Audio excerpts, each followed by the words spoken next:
Siga B on the beat. It's Pamela Loli.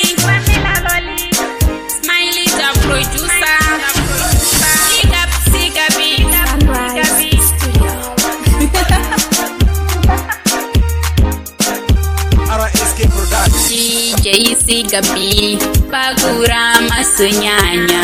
DJ Siga B. Bagura masunyanya.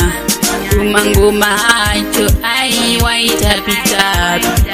Kuma biti yacho aiwo machikichori chokwadi Minnesota rovera ibhora mberi musatarisa shure ngatiendei mberi chokwadi chiripo ndechekuti ngoma ndiyo pamangoma ndisi kumbomira ini ndikupinda feya DJ Siga B Bagura masunyanya DJ Siga B Bagura masunyanya ngoma acho ai waitapitapi kuma biti yacho aiwo machikichori dai makandari mtsana sandina kumbukutaini ndatosara hinini ndichitona nzvamaoko fasta ndotoda kurimbedza ini pamangoma ndisi kumbumira chokwadi ndine ukasha DJ